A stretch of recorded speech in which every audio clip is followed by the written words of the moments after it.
Then when testing started, like I say, you could work 4, 5, 6, 7 days if you wanted to. There's a lot of guys out there work 7 days because they needed all the help they could get when they had these above ground shots. For the test, I was on a lot of them. I was on to clear the area, and then after you got the area cleared, you had to sit on a roadblock so nobody could go in. They had a muster station, but I worked on muster stations too. Then I was on air sweeps too. But all of these above ground tests, you was pretty close to them.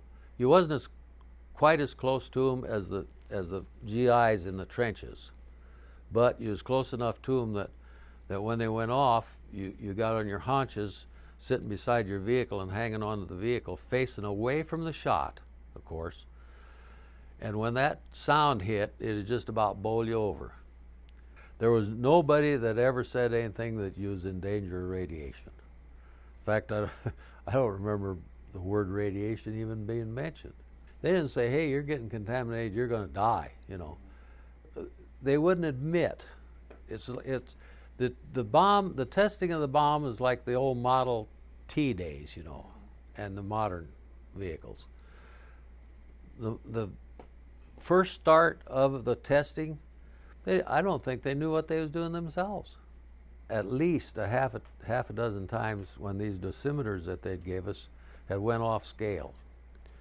But when you went through the radio room gate there to go home or to go up to your dorm, you'd say, what do I do with this?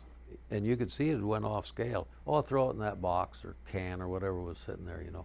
No name, no number, no record of it. And that's why these radiation exposure histories is so low. They got 0, 0, 0. Well, they wasn't 0, 0, 0. They was high. But how are you going to prove it?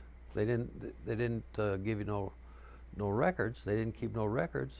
Well, and there was a few people that I knew that got compensated, and I figured that my malignant melanoma was just as bad as some of these other guys that got that $150,000. In fact, I took chemotherapy for 11 months, and I was out of work for 12 months.